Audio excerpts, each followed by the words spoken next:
Sa ngalan ng Ama at ng Anak at ng Espiritu Santo, Amen. ang pagpapahala ng ating Panginoong Heso Kristo, ang pag-ibig ng Diyos Ama, at ang pakikipagkaisa ng Espiritu Santo, naway sumainyong lahat. At sumaiyo rin. Mga minamahal na kapatid, ipinagdiriwang natin sa araw na ito ang Miyerkules ng Abo.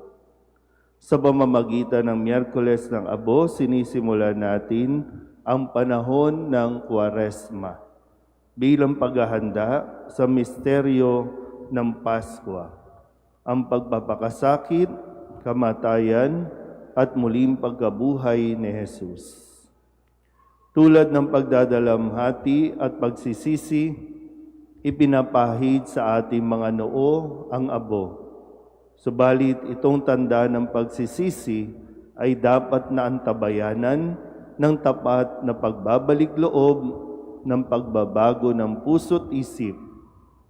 Umaasa tayo sa kabutihan at awa ng Diyos, sapagkat batid natin na hindi sapat ang sarili nating kakayanan.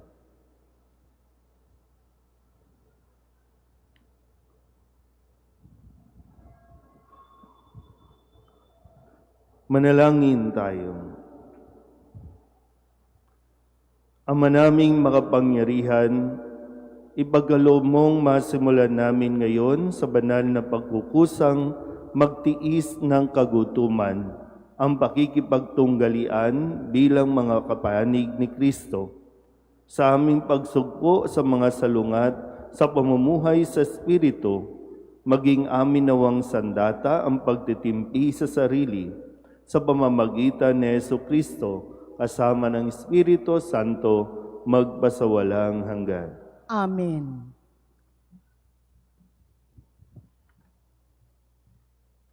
Ang mga salita ni Propeta Joel ay panawagan at pagpapahayag na dapat tayong magbalik sa Diyos sapagkat puno siya ng kabutihan at habag para sa atin. Pagbasa mula sa aklat ni Propeta Joel. Sinasabi ngayon ng Panginoon, mataimtim kayo magsisi at manumbalik sa akin. Kayo'y mag-ayuno, manangis at magdalamhati. Magsisi kayo ng taos sa puso, hindi pakitang tao lamang. Magbalik loob kayo sa Panginoon na inyong Diyos. Siya'y may magandang loob at puspos ng awa. Mapagpanihunuhod at tapat sa kanyang pangako. Laging handang magpatawad at hindi magpaparusa. Maaaring lingapin kayo ng Panginoon at bigyan ng masaganang ani. Kung magkagayon, mahahandugan natin siya ng haing butil at alak. Ang trompeta ay hipan ninyo sa ibabaw ng bundok ng Siyon. Iutos ninyo na mag-ayuno ang lahat. Tawagin ninyo ang mga tao para sa isang banal na pagtitipon. Tipunin ninyo ang lahat, matatanda't bata, pati mga sanggol, at maging ang mga bagong kasal. Mga saserdote, kayo'y tumayo sa pagitan ng pasukan at ng dambana. Manangis kayo't manalangin ng ganito. Mahabag ka sa iyong bayan, O Panginoon. Huwag mong tulutang kami hamakit pagtawanan ng ibang mga bansa at tanungin, nasaan ang inyong Diyos? Pagkaraan, ipinamalas ng Panginoon na siya'y nagmamalasakit sa kanyang bayan. Ang salita ng Diyos. Salamat sa Diyos.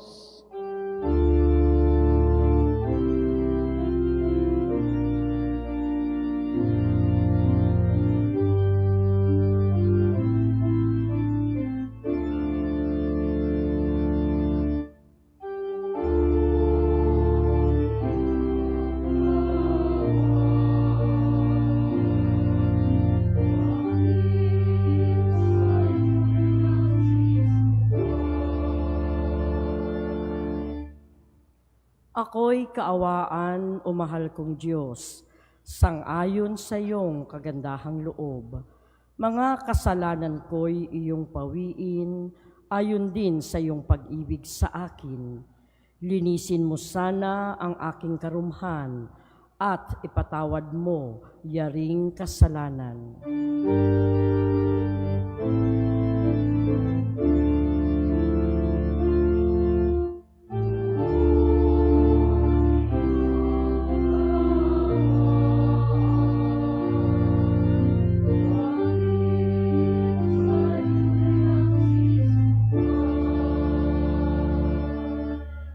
Ang pagsalansang ko ay kinikilala, laging nasa isip ko at alaala. Sa iyo lang ako nagkasalang tunay, at ang nagawa ko'y di mo nagustuhan.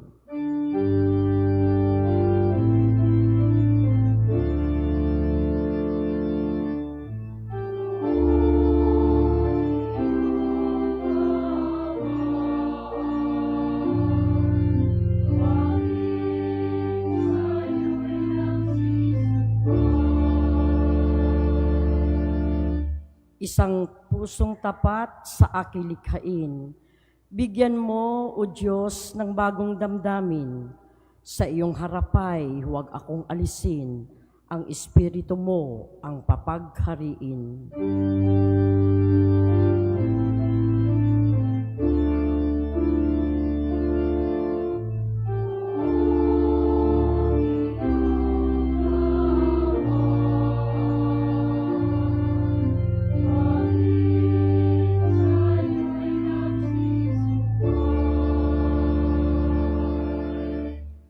Ang galak ng dulot ng iyong pagliligtas, ibalik at ako ay gawin mong tapat. Turuan mo akong makapagsalita at purihin ka sa gitna ng madla.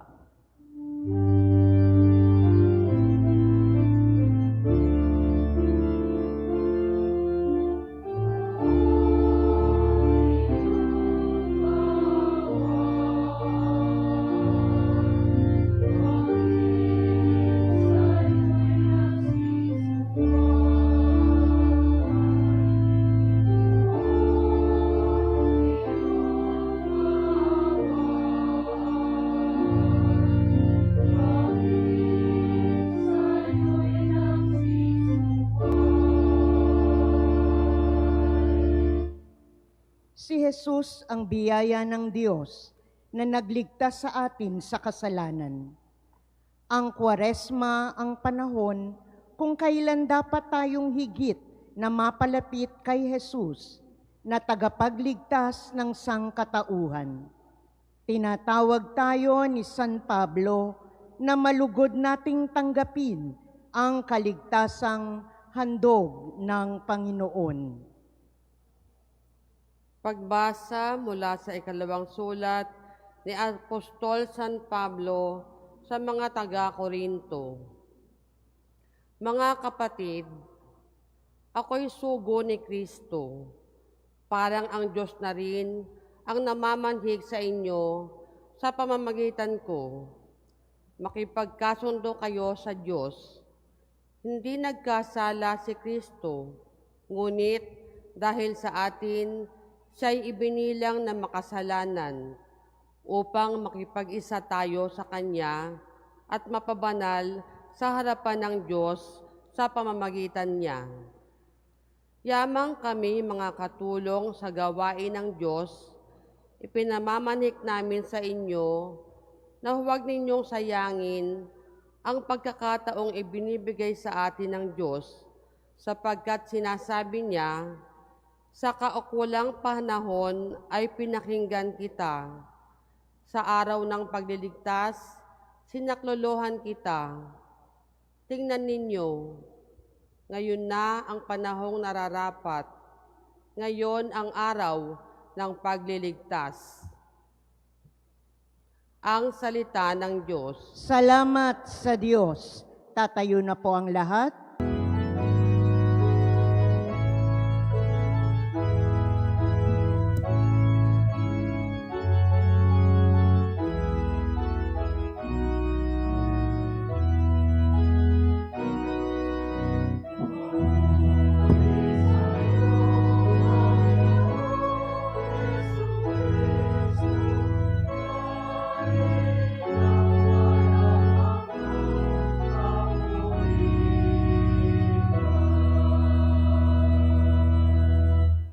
kapag ngayoy napakinggan ang tinig ng poong mahal, huwag na ninyong hadlangan ang pagsasakatuparan ng mithin niya't kalooban.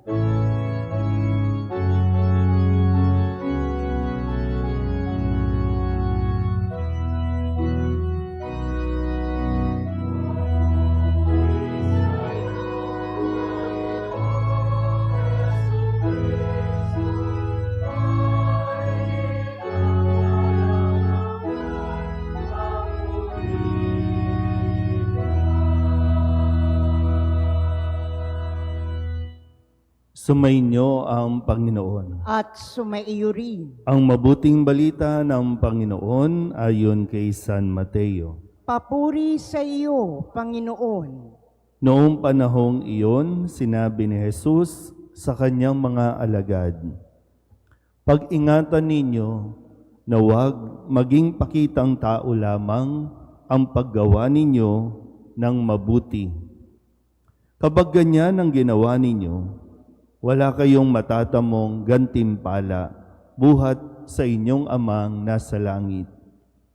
Kaya nga, kapag naglilimos ka, huwag mo nang ipagmakaingay ito, tulad ng ginagawa ng mga mapagpaimbabaw doon sa sinagoga at sa mga lansangan. Ginagawa nila ito upang purihin sila ng mga tao. Sinasabi ko sa inyo, tinatanggap na nila ang kanilang gantimpala. Ngunit kung naglilimos ka, huwag mo nang ipaalam ito kahit sa iyong pinakamatalik na kaibigan upang malihim ang iyong paglilimos. At gagantihin ka ng iyong amang nakakakita ng kabutihang ginagawa mo ng lihim. At kapag nananalangin kayo, huwag kayong tumulad sa mga mapagpaimbabaw. Mahilig silang manalangin ng patayo sa mga sinagoga at sa mga panulokang daan upang makita ng mga tao. Sinasabi ko sa inyo, tinanggap na nila ang kanilang gantimpala. Ngunit kapag mananalangin ka, pumasok ka sa iyong silid at isara mo ang pinto. Saka ka manalangin sa iyong amang hindi mo nakikita at gagantihan ka ng iyong amang nakakakita ng kabutihang ginagawa mo ng lihim. Kapag nag-aayuno kayo, huwag kayong magmukhang malungkot tulad ng mga mapagpaimbabaw. Hindi sila nag-aayos upang malaman ng mga tao na sila'y nag-aayuno. Sinasabi ko sa inyo, tinanggap na nila ang kanilang gantimpala. Kapag ikaw ay nag-aayuno, mag-ayos ka ng buhok at maghilamos upang huwag mapansin ng mga tao na nag-aayuno ka. Ang iyong amang hindi mo nakikita, ang siya lamang nakaalam nito. Siya na nakakakita ng kabutihang ginagawa mo ng lihim ang gaganti sa iyo." Ang mabuting balita ng Panginoon. Pinupuri ka namin, Panginoong Hesukristo. Isang magandang umaga po sa inyong lahat. Ngayong araw na ito, Miyerkules ng Abo, ang simula ng Kwaresma. Sabihin nyo nga po, Kwaresma. So, ibig sabihin ng Kwaresma ay 40 days, 40 araw na paghahanda para sa pagdiriwang ng Pasko o Misteryo Pascual, yung pagpapakasakit, kamatayan, at pagkabuhay. So 40 days, ganun kahaba, ganun katagal, dahil napaka-espesyal ng ating paghahandaang pagdiriwang. So, kung ito ang simula, handa ba talaga tayong maglakbay? Kasi tayo ay nasa papasok tayo sa paglalakbay. So, kung maglalakbay tayo, ibig sabihin, kailangan at mahalaga na kinukondisyon na natin ang ating mga sarili. Kaya ba natin? Baka mamaya, simulan natin, wala pa sa kalahati, makalimutan na natin, tumigil na tayo, sumuko na tayo, hindi tayo makakarating doon. At hindi rin naman pwedeng sinimulan natin, tapos makikita lang tayo sa dulo na. So meron tinatawag sa atin, no? Yung paanyaya sa atin na sa loob ng 4 na araw na ito ay paghandaan natin. Pero gaya po ng mga narinig natin, dahil nga ang panahong ito ay panahon na ibinibigay natin, no, sa ating mga sarili na tayo po ay magbalik loob sa Diyos at makakapagbalik lang tayo kung tayo mismo ang aamin sa ating mga sarili na mayroon tayong mga dapat na pagsisihan. Kaya nga yung repentance, no, yung pagsisisi natin, yung pagbabalik loob natin sa Diyos, alam ba natin o kumbaga handa ba talaga tayo? Dahil ang pagpapalagay ng abo sa ating mga noo ay wag na nating husgahan ang ating mga sarili, lalong-lalo na wag na nating husgahan ang ating kapwa dahil kapag nagpalagay tayo ng abo, yan ay nagpapahiwatig na sinasabi natin, ako ay makasalanan. Ako ay may kasalanan. So, hindi lang tayo nagpapalagay ng abo para sumunod lang sa tradisyon o makiuso lang. Hindi nagpapalagay tayo ng abo at mamaya pag uwi ninyo, makikita kayo ng mga tao. May dungis o may dumi sa ating mga noo, naririyan ng mga abo, pero yan ay palatandaan na ng atin pong pagsisisi. Pero ulitin natin, no? Sinasabi sa atin dito, huwag maging pakitang tao lamang. Huwag paimbabaw. Kasi, minsan, tingnan natin, magpapalagay tayo ng abo. Alam mo ba kung ano ang dapat mong gawin sa araw na ito? Handa ka bang magtiis? Sa umpisa ng panalangin natin, sinasabi na tayo ay papasok at handa nating tanggapin ang pagtitiis ng kagutuman. So, hindi pwedeng mamaya pagkalagay ng abo, diretso sa kain. Asa ng pag-aayuno? Yung pagtitika, yung pagtitiis. So, handa ba kayo? Handa ba tayo? Baka makalimutan agad natin. Kain ng kain. So, bahagi yan, nang hinihingi sa atin. Kaya mo bang magtiis? Lalo na kapag sinabi natin na, ay hindi ako kakain, doon ka naman mas makakaranas o makakaramdam na, bakit ganun? Gutom na agad ako. Dati naman hindi ka talaga kumakain. Pero bakit ngayon, gutom ka na? Kapag nakaranas ka ng gutom, ano ang dapat gawin? Magdasal. Kaya nga yung pag-aayuno, lagyan mo ng panalangin, at kung kapag nakaya mo na, doon ka gagawa para sa iyong kapwa ng kabutihan. So, tingnan natin, okay, hindi ako kakain, nagugutom na ako. O magdadasal, ipagdarasal, nandiyan na yung pagkain. Answered prayer ba yung dasal mo? Hindi. Yung dasal mo ang magbibigay ng lakas ng loob sa iyo para yung pagkain na dapat mong kakainin ngayon ang ibabahagi mo sa iyong kapwa na araw-araw hindi alam kung may makakain. So, handa ba talaga tayo doon? Handa ka bang gawin?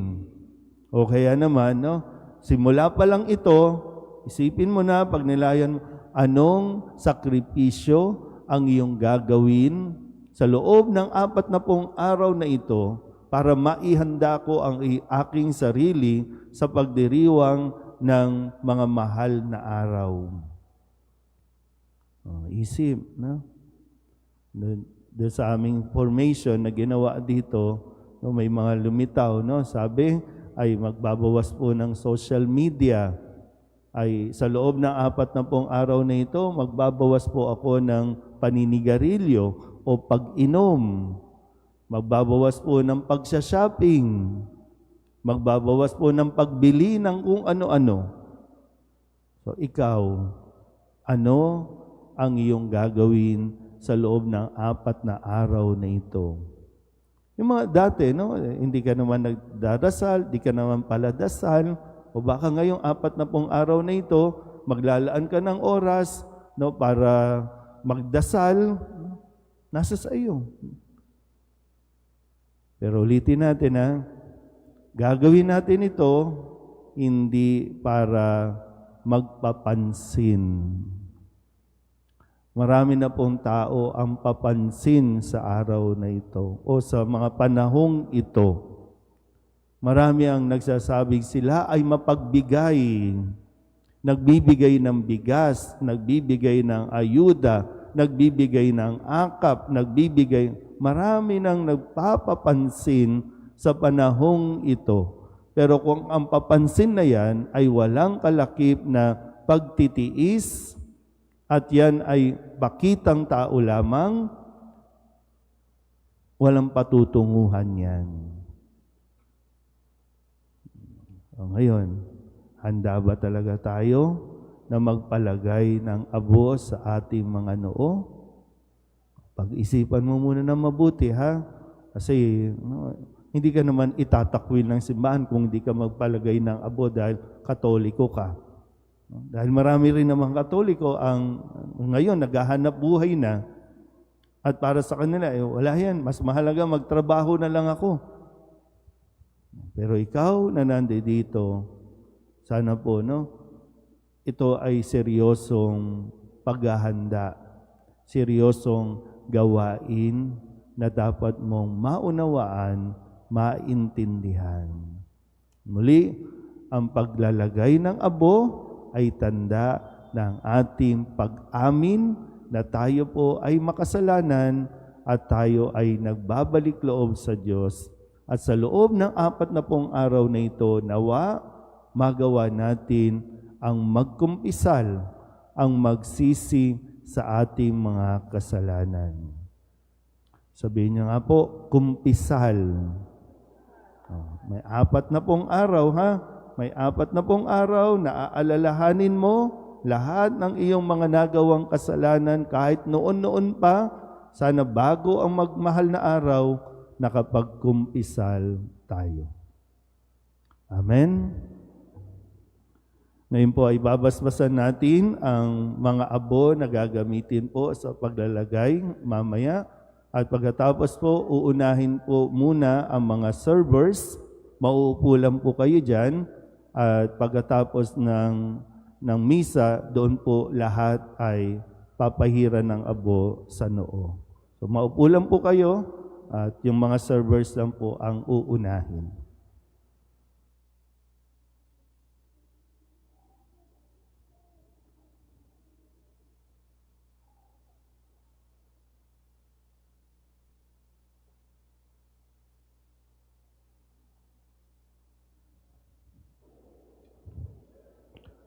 Pagbabasbas at paglalagay ng abo sa ulo.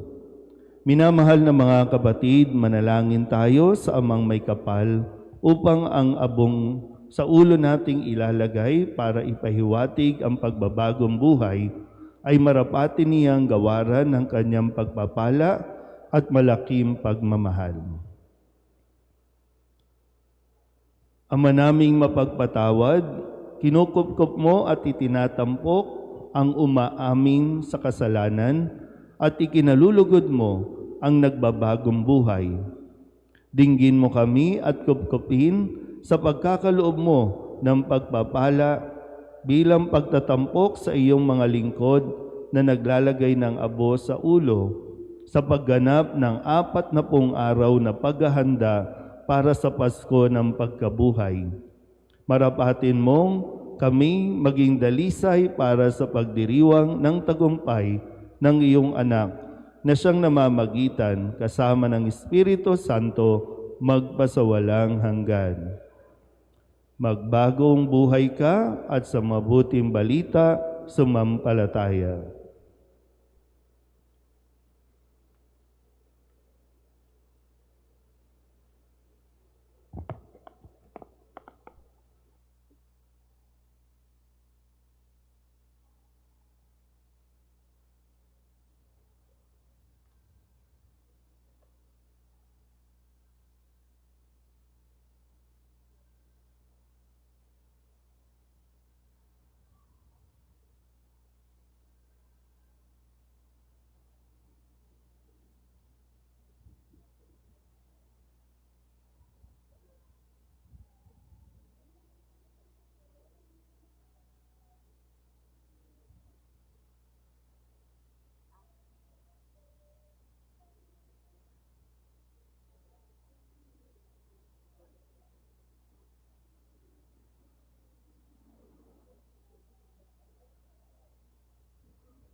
Magsitayo na po ang lahat para sa panalangin ng bayan. Sa pagpasok natin sa panahon ng Kwaresma, inaanyayahan tayong tumugon sa Diyos sa tumatawag sa atin upang magbalik sa Kanya ng buong puso. Sa bawat panalangin ang ating itutugon, Panginoon, dinggin mo ang iyong bayan. Panginoon, dinggin mo ang iyong bayan. Bilang isang simbahan, makaisa nawa tayo ni Kristo sa kanyang pagpapakasakit. Sa pagpasok natin sa panahong ito ng Kwaresma, manalangin tayo sa Panginoon. Panginoon, dinggin mo ang iyong bayan. Madisiplina nawa natin ang ating mga sarili sa pamamagitan ng pag-aayuno at pagsasakripisyo. Manalangin tayo sa Panginoon. Panginoon, dinggin mo ang iyong bayan. Imulat nawa natin ang ating mga mata sa mga kapatid nating lubos na nangangailangan sa pamamagitan ng pagkakawanggawa at paglilingkod. Manalangin tayo sa Panginoon. Panginoon, dinggin mo ang iyong bayan. Dumulog nawa tayo sa sakramento ng pangungumpisal, lalo na sa panahong ito ng pagpapakasakit at pagbabago. Manalangin tayo sa Panginoon. Panginoon, dinggin mo ang iyong bayan. Maging masaya at mapayapa nawa sa piling ng Diyos ang mga kapatid nating yumao. Manalangin tayo sa Panginoon. Panginoon, dinggin mo ang iyong bayan. Dulog din natin sa Panginoon ang ating mga personal na kahilingan at mga panalangin para sa ating mga pamilya, kasama din ang mga kahilingan ng mga nanonood sa online. lahat ng mga misang pasasalamat, espesyal na intensyon, agarang paggaling ng mga may sakit, at ang lahat ng mga kaluluwa na inihiling na ipagdasal sa misang ito.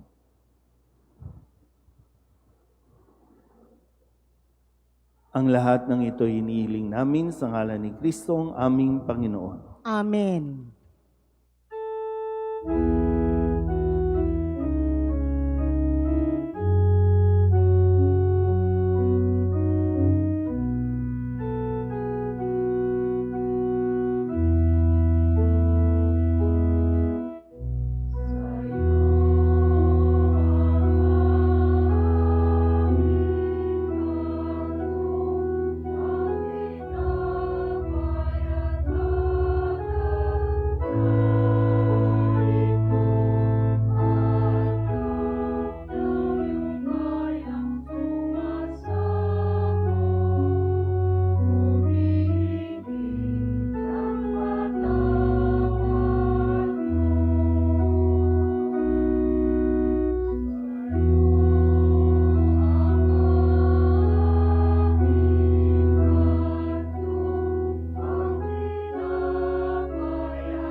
Manalangin kayo mga kapatid upang paghahain natin ay kalugdan ng Diyos amang makapangyarihan.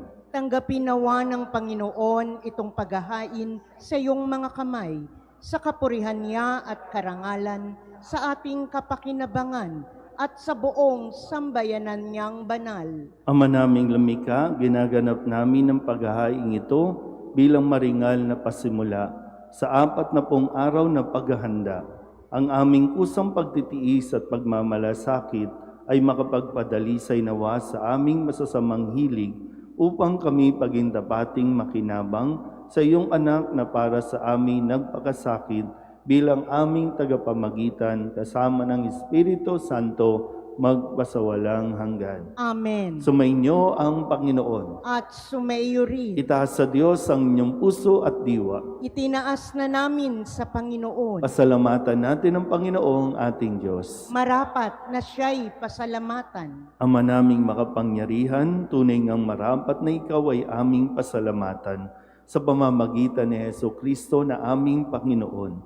Sa aming kusang pagtitiis ng hirap, tinutulungan mo ang aming maitumpak ang kinamihas ng pagsalungat sa pananagutang iyong iniatas. Sa aming pagtulad sa anak mong mahal na nagpakasakit para sa tanan, ang pagsisikap nami iyong kinalulugdan at ang pagpapakabuti nami iyong iginararangal. Kaya kaysa ng mga anghel na nagsisiawit ng papuri sa iyo nang walang humpay sa kalangitan, kami nagbubunyi sa iyong kadakilaan.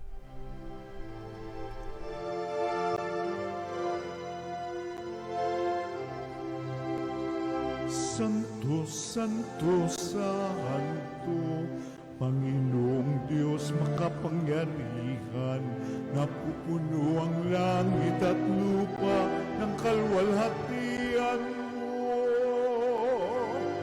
Hosana sa kaitaasan, pinagpalang na paririto sa ngalan ng Panginoon. Hosana sa kaitaasan.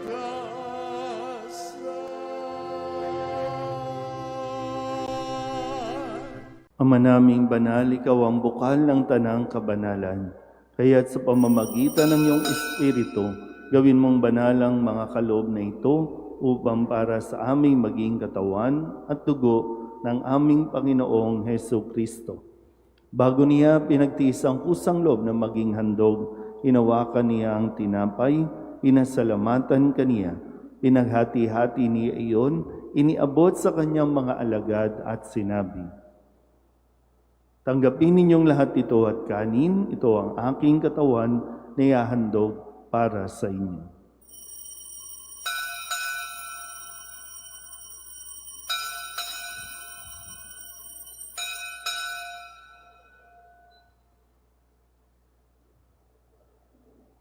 Gayun din naman nang matapos ang hapunan, inawakan niya ang kalis, muli kaniyang pinasalamatan. Iniabot niya ang kalis sa kanyang mga alagad at sinabi, "Tanggapin ninyong lahat ito at inumin. Ito ang kalis ng aking dugo, ng bago at walang hanggang tipan. Ang aking dugo na ibubuhos para sa inyo at para sa lahat sa ikapagpapatawad ng mga kasalanan. Gawin ninyo ito sa pag-alaala sa akin."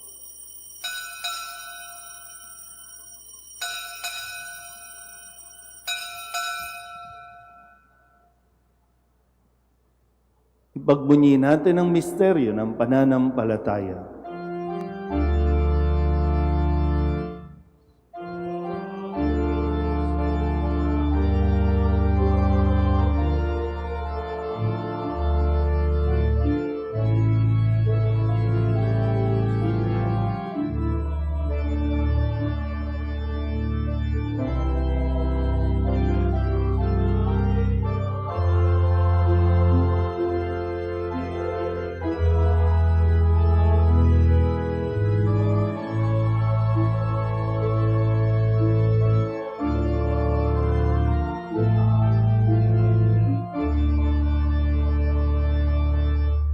Ama, ginagawa namin ngayon ang pag-alaala sa pagkamatay at muling pagkabuhay ng iyong anak. Kaya tiniaalay namin sa iyo ang tinapay na nagbibigay buhay at ang kalis na nagkakaloob ng kaligtasan.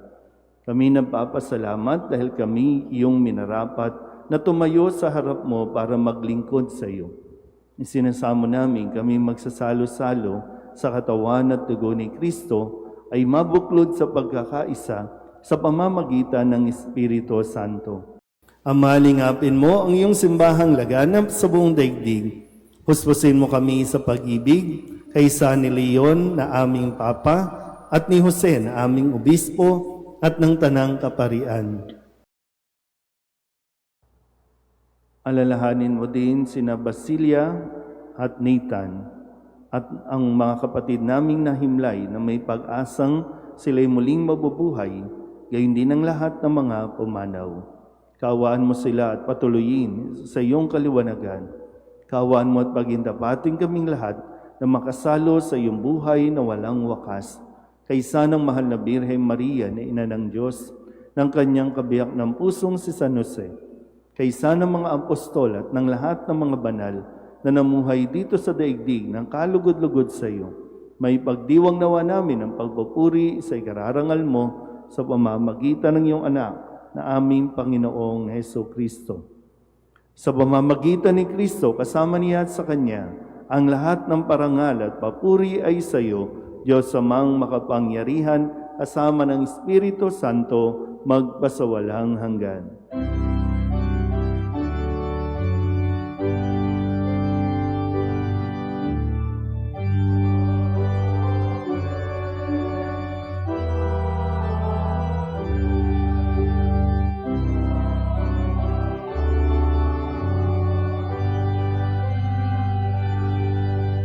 Sa tagubilin ng mga nakagagaling na utos at turo ni Jesus sa Panginoon natin na Diyos, ipahayag natin ng lakas loob.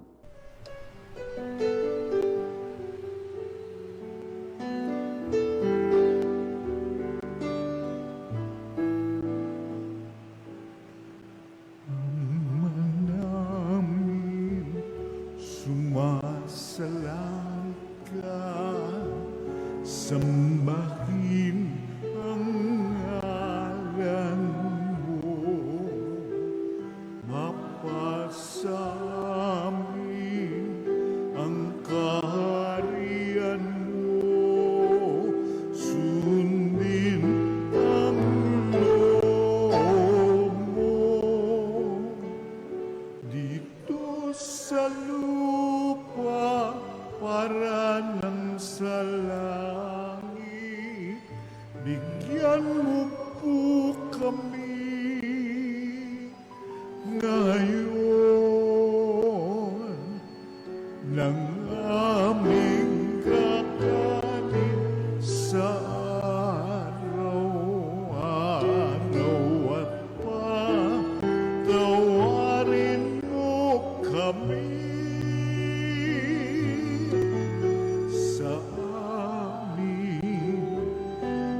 mga sala para ng pagpapatawan namin sa nagkakasala sa amin. At huwag mo kaming ibang dulot sa tukso at yadya mo kami sa lahat ng masama. Hinihiling namin kami edya sa lahat ng masama, pagkalooban ng kapayapaan araw-araw, iligtas sa kasalanan at ilayo sa lahat ng kapahamakan. Samantalang aming pinananabikan ang dakilang araw ng pagpapahayag ng tagapagligtas naming si Hesu Kristo. Sapagkat iyo ang kaharian at ang kapangyarihan at ang kapurihan, magpakailanman. Amen. Panginoong Hesu Kristo, sinabi mo sa iyong mga apostol, kapayapaan ang iniiwan ko sa inyo, ang aking kapayapaan ang binibigay ko sa inyo. Tunghayan mo ang aming pananampalataya at huwag ang aming mga pagkakasala. Pagkalooban mo kami ng kapayapaan at pagkakaisa ayon sa iyong kalooban, kasama ng Espiritu Santo, magpasawalang hanggan. Amen. Ang kapayapaan ng Panginoon ay laging sumainyo. At sumaiyo rin. Magbigayan po tayo ng kapayapaan sa isa't isa.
Ito ang kordero ng Diyos.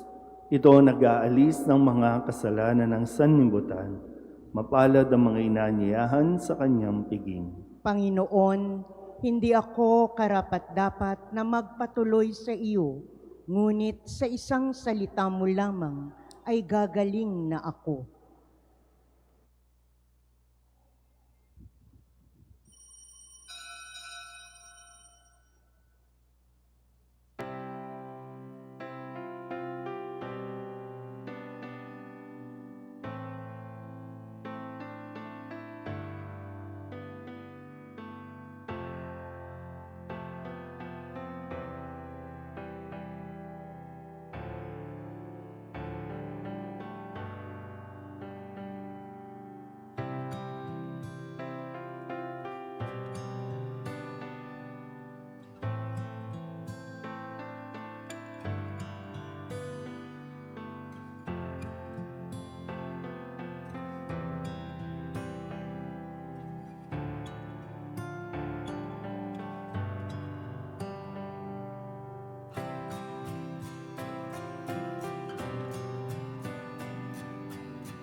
Magsitayo po ang lahat. Manalangin tayo. Ama naming mapagmahal, ang pinagsaluhan namin ay amin nawang pakinabangan sa pagkakamit ng dulot ng kagalingan ng kagutumang kusa naming pinagtitiisan at iyong kinalulugdan sa pamamagitan ni Jesucristo kasama ng Espiritu Santo magpasawalang hanggan. Amen.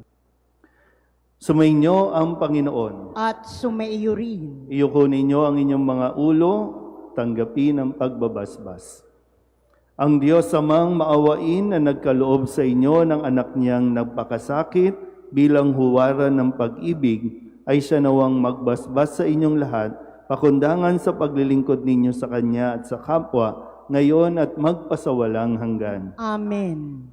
Pakundangan sa Kanyang kamatayan, upang kayo'y huwag dumanas ng walang katapusang pagkamatay, makamtanawa ninyo ang buhay na walang hanggan. Amen. Pakundangan sa pagpapakumbaba niya para sa iyong kapakanan, kayo naway makasalo sa kanyang muling pagkabuhay, ngayon at magpasawalang hanggan. Amen. At pagpalain kayo ng makapangyarihang Diyos, Ama at Anak at Espiritu Santo. Amen. Mayo kayong taglay ang kapayapaan upang ang Panginoon ay mahalin at paglingkuran. Salamat sa Diyos. Sa pagpapahid ng abo ay pipila din po kayo ng pakomunyon at mga lay minister po ang maglalagay ng abo.